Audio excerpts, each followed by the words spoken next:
mais um bate-papo com foco literário. Hoje, um bate-papo descontraído. Um bate-papo diferente. Até eu tô diferente. Então, vamos entrar aí nessa energia. Até eu tô diferente. Nesse mistério. Porque a gente é assim, a vida é movimento, e a gente tá sempre se movimentando, e a gente tá sempre fazendo coisas. E me veio uma ideia, assim, muito legal para o nosso podcast.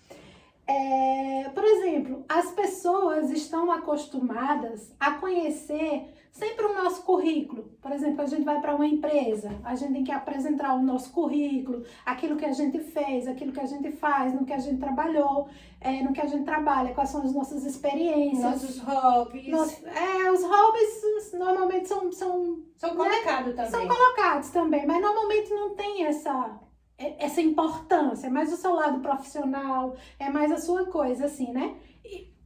Nas redes sociais a gente só mostra aquilo que as pessoas querem ver também, que a gente quer mostrar, né? Se bem que tem exceções, que tem pessoas que mostram de tudo, mas não é todo mundo, né? Exatamente. Por exemplo, eu fiz agora, né? Já mostrei de tudo, não exatamente tudo, já falei sobre tudo, mas hoje em dia escolho mostrar mais o meu lado profissional do que o meu lado pessoal. A minha vida pessoal eu deixo pra mim. E por falar em vida pessoal, é justamente aí onde a gente quer chegar, né?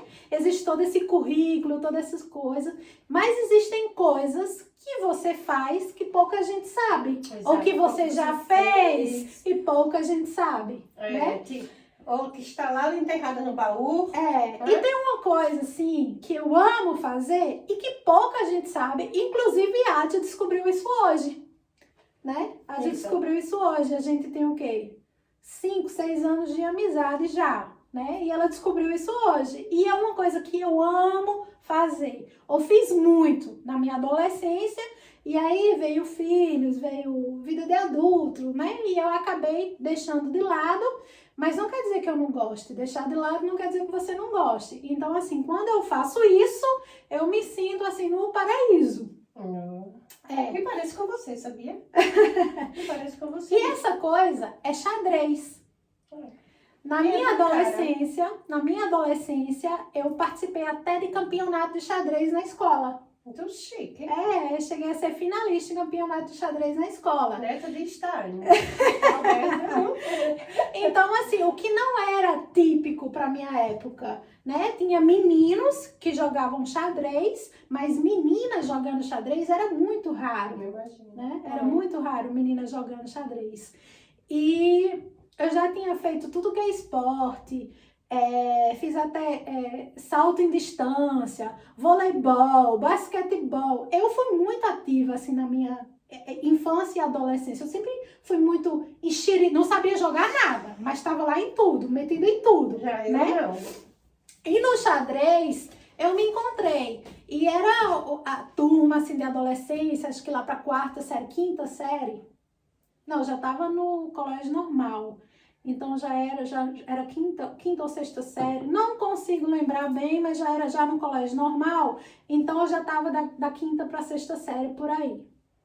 Eu não consigo lembrar assim exatamente, mas consigo lembrar da época que eu tava fazendo. E a gente treinava xadrez e tinha uns livrinhos em que a gente podia treinar as jogadas, né?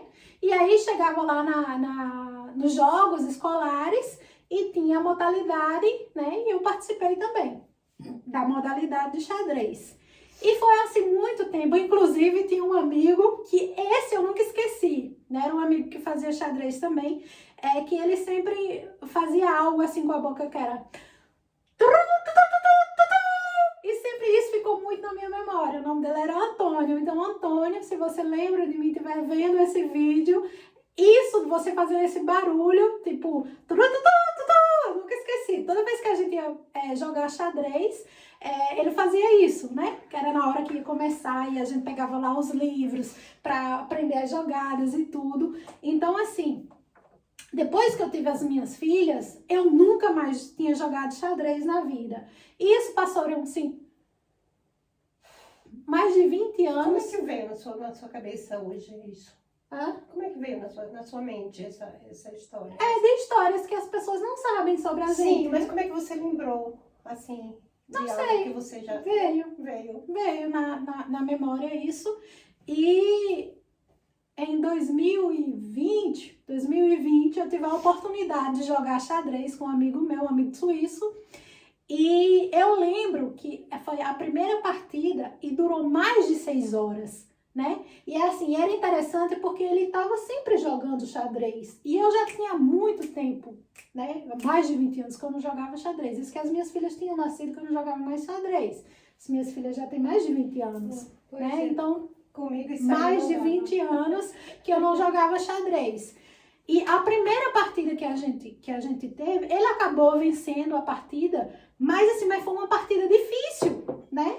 Porque eu Fica muita concentração. fui lembrando das regras, né? Que tem toda uma regra com as peças, o peão joga assim, o bispo joga assim. Então, assim, aí fui lembrando na hora do jogo, fui lembrando das regras, e essa partida durou mais de 6 horas. A gente começou cedo, foi até de madrugada, até que o cansaço venceu, eu deixei ele ganhar.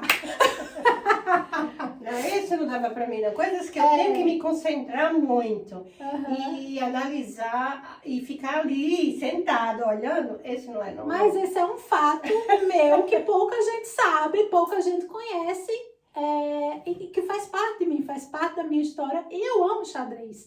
Mesmo que eu não tenha mais o hábito de jogar, mas na hora que eu sento é como se eu nunca tivesse saído dali. É uma né? meditação. Hã? É uma meditação o xadrez. É maravilhoso. Porque aquele momento que você está concentrado ali no xadrez, o seu pensamento está ali. Exato. É você sair do você. Você está concentrado ali. Então, eu penso que é uma forma de meditar. Inclusive, teve um seriado na Netflix, agora eu esqueci o nome, que era a menina que jogava xadrez, e eu me identifiquei muito, demais. Esqueci o nome agora, quem souber, bota aí embaixo, porque, né, esqueci o nome, mas não esqueço das regras de xadrez. Mas esqueci, era a rainha de não sei o que, eu não sei, não Depois que vou no final lembrar. você vai lembrar. Talvez, se eu lembrar, eu coloco aí o nome. Mas ela era campeã de xadrez, eu me lembrei muito, assim, me vi muito nela em algumas cenas, né? Então, isso é o que muita gente não sabe sobre mim. Agora, sobre a Nádia Alonso, existe algo que poucas pessoas sabem sobre você? É verdade, não. Pouquíssima. Até eu mesmo tinha esquecido. Eu que lembrei a ela. Eu tinha esquecido, eu não sei nem por onde começar. Bom, eu já fui um tipo assim, quando criança, mais calma, mais quieta. Existiu isso na sua vida? Tudo pacata, mas sabe, aquela criança mesmo, 10, né? Olha, 10. Assim, gostava das coisas mais... Então, eu fui criada com minha madrinha, e minha madrinha era muito católica. Muito, aquelas beata que ia para a igreja todos os domingos e, bem, então eu acho que isso... Mas desde de criança, eu vou começar de lá mesmo. Eu me lembro quando eu era pequena, a minha mãe trazia umas bonecas para mim, que era Suzy, que hoje é a Barbie, né? E eu trocava essas bonecas com o Santinho. Eu tinha um amigo, e ele tinha a mãe dele vendia, e ele gostava das bonecas, era meu amiguinho, e eu trocava a Santa, ele me dava a Santa, e eu gostava de fazer... A mãe dele vendia santo? Não, a mãe dele tinha uma bodega, essas coisas, vendia comida, e ele gostava e ela era bastante religiosa. E ele roubava a Santa da mãe para trocar com a minha bonecas. Bom, santo não era para vender, não, tinha Santa de devoção, o altar dela. Então ele roubava da mãe e eu trocava com eles, né? Dava o que eu tinha e a gente fazia aquela troca. E eu lembro que eu fazia procissão. Com os santos. Com os santos, reunia as meninas, fazia procissão. Era o padre, a padre. E também, onde tinha coisa religiosa, eu estava lá. E eu me lembro quando criança, a última vez que eu participei foi numa procissão dentro da lagoa. Não tem no Brasil que fazia, que você bota num barco. Isso eu não sei. Bota no barco e bota a santa e vai todo mundo acompanhando com o barco. Eu não sei. Essa última, que foi um trauma, que por isso que eu tenho medo até de entrar na água, porque houve um acidente, virou muitos barcos viraram e morreu muita gente nessa época. Então, Ok. eu fiquei com trauma da água. Bom, então desde criança que eu tinha essa chama, essa coisa pelo santo, essas coisas pela religião. Fui crescendo e eu me sentia assim estranha, muito estranha, diferente, porque eu dizia assim, as minhas amigas gostavam de ir para a discoteca, dançar, isso, e eu não gostava, eu me achava esquisita. Eu dizia, meu Deus, por que eu sou tão esquisita? Por que eu sou tão diferente das outras pessoas? Por que eu gostava tanto de ficar sozinha? Por que eu gostava tanto de ir para a igreja? Bom, e crescendo, decidi realmente entrar no convento. A Dia quase foi freira. Eu e minha amiga Carol, por sinal ela vai ver esse vídeo, né? Nós duas, e a gente resolveu, a gente entrou no convento. Então a gente era acompanhada, a gente já vestia roupas de noviça, né? E a gente estava preparando o nosso enxoval, porque tem que preparar o enxoval para poder fazer os votos em outro estado. E só uma curiosidade, como é? Você decide, ok, eu quero ser freira, mas qual o passo? Existe uma preparação. Qual o passo que você tem que dar? Você Para onde você tem que ir? Você chega num É convento. fácil entrar? Não é fácil. Você chega no convento, né? E diz que quer ser uma freira, então você vai ter uma preparação, talvez por ano ou um ano, vai depender muito de cada convento. Então, o convento tem que conhecer a sua família, tem que perguntar à sua família se você aceita, e ela vai preparar você. E você tem que viver uma vida normal, você tem que trabalhar. Existe assim uma idade para que você possa se decidir, eu quero ser freira, ou pode Não. ser qualquer idade? Pode ser qualquer idade. Pelo menos na minha época era assim, não sei se as coisas mudaram. Então, você diz, aí ela vai marcar os dias que você tem que ir no convento, final de semana a gente tinha que estar lá. A gente dormia, comia junto com elas, acordava 4 horas da manhã para rezar, e era aquela coisa toda. Então a gente estava sendo preparada. É uma vida disciplinada, né? Tem que seguir as regras ali, a disciplina do convento. Exato. As roupas da gente também tinha que ser umas roupas bem confortáveis, aquelas roupas não muito decotadas. Então a gente estava sendo preparada, a gente era noviça para entrar num convento e fazer os votos. Né? Enquanto a gente não podia usar o véu, enquanto não fizesse os votos. Então ia chegar um determinado dia para que a gente pudesse realmente fazer os votos. E daí, o tempo foi se passando, cada ano eu tendo a certeza que era isso que eu queria. E isso durou quanto tempo? Eu acho que entre uns 3 a 4 anos. Ainda vivendo no convento. Okay. Né? E conforme o tempo, antes de fazer os votos, eu acho que faltavam 6 meses, a irmã falou o seguinte, você tem que agora viver a sua vida, fazer tudo o que é para fazer, para ter certeza realmente que é isso que você queria. Eles dão essa possibilidade. A possibilidade. Que legal, sabia não que então, durante esses 6 meses, eu e minha amiga disse, vamos para a discoteca. Detalhe, hoje em dia ela é que organiza a galera para ir pra discoteca, tá? Aí eu e minha amiga, na época a discoteca começava no domingo, das 3 da tarde até as 10 da noite. Era muito bom aquele tempo. Então, na matinê, né? Matinê, isso. Então eu e minha amiga, a gente ia para a discoteca, a gente ia para a praia, a gente ia para os bares, a gente começou a aproveitar esses meses para a gente 6 meses, pronto. Ter a certeza. Virar a cabeça. A gente não voltou mais. Pronto, tiveram a certeza que não era aquele o caminho delas. A gente não voltou mais. Quantos anos? Quase 4 anos, né? Em 6 meses para saber que aquele não era para elas. Foi. A gente fez viagem juntas, a gente fez tanta coisa. A gente, em 6 meses, a gente fez tanta coisa que em 4 anos. Parecendo que a gente ia sair daquele planeta do mundo, então a gente procurou fazer tanta coisa e depois a gente não voltou, nem eu, nem ela. Hoje ela é casada, hoje também, 2 filhos, e a gente convento, tchau. A gente nem foi lá. Mas valeu a experiência, né? Foi. Mas assim, foi anos muito, muito bonitos da minha vida, foi muito bom e lindo. Assim, que eu tenho uma boa recordação. E eu acredito, se hoje eu estivesse dentro de um convento, ia ser a noviça rebelde. Também acho. Eu acho que ela ia fazer as baladas à noite, quando não sei como é que chama, a madre, né? É. Chama, a madre fosse dormir, ela ia atentar as outras para fazer bagunça dentro do convento. Ia deixar ninguém dormir de noite, ia fazer besteira, assim, besteira que eu digo, né? Fazer algo Bagunça, assim, né? Bagunça, né? aquela bagunça Eu gosto de fazer essa saudável. coisa. E eu acho que eu não conseguia. Até pelo que eu escolhi, porque tem várias... Vem cá, mas hoje ela escreve romance, né? Aí imagina se essa noviça não ia se apaixonar pelo padre, pelos seminaristas. Imagine, não é? Me tornar escritora de romance, tantas histórias, né? Gente, como a vida da gente, né? É.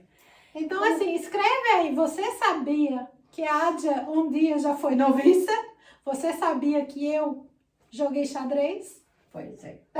Então, são coisas que estão lá no baú, nas nossas histórias, que muitas pessoas não sabem, Nem né? sabe. Quem conhece, não sabe da nossa história. E é isso, gente. Eu acho que cada literatura pessoa, é né? isso. São histórias. E eu amo contar histórias. A Ádia também gosta de ouvir histórias.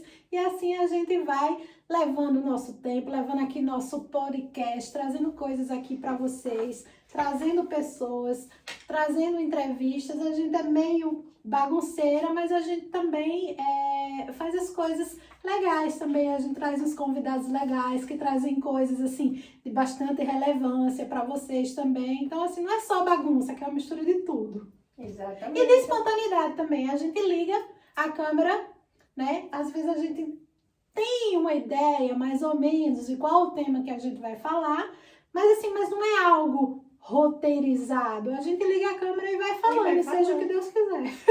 É porque o mundo já tá tudo tão, né? Dessa coisa, tudo já escrito, de que tem que ser assim. Então, acho que a gente tem que fazer a coisa mais leve. Mais fluir, espontânea. mais E o bom do espontâneo. podcast é isso, né? Essa espontaneidade, a gente vai falando e deixa fluir, seja o que Deus E pra quiser. mim só funciona assim. Porque se for coisa assim, como muita escrita, com muita coisa, eu fico nervosa.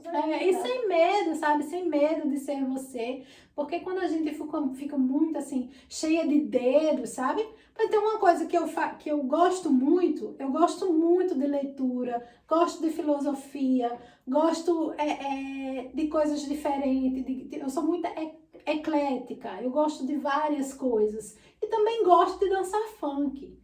Gente, eu sou da época do El Chan. Eu danço o El Chan como ninguém, como uma Carla Pérez, né? Então, assim, você não tem que ser, não é porque eu sou uma escritora que eu tenho que ser séria, que eu tenho que... Não, eu tenho todo o direito de ser quem eu sou, de fazer aquelas coisas que me faz bem, que me faz rir, que me faz feliz. É lógico que eu não vou dançar o El Chan 24 horas por dia, mas tem aquele espaço também, né? Claro. Dessa brincadeira, dessa leveza, tem um espaço de poder ver novas leituras, novas coisas, novas oportunidades, porque o ser humano é isso. Então, não se limite a ser só uma coisa e levar aquilo tão a sério. Traga essa leveza também para sua vida, né? Coloque amarre um lenço do nada assim na sua cabeça e seja feliz. Sabe?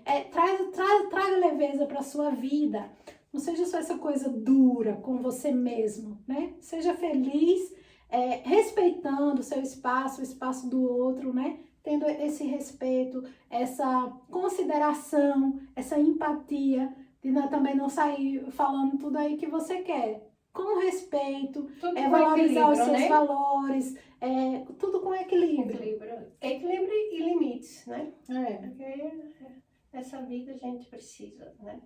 Porque apesar de gostar de funk, eu não vou chegar aqui falando palavrão e põe a mão naquilo. Não cabe a mim, né? Mas assim, uma dancinha, uma coisa ali, eu já gosto. Pois é. E aí, conta aí a sua história. Do baú aí, algo assim bem impactante. E você até mesmo tinha esquecido como eu, né?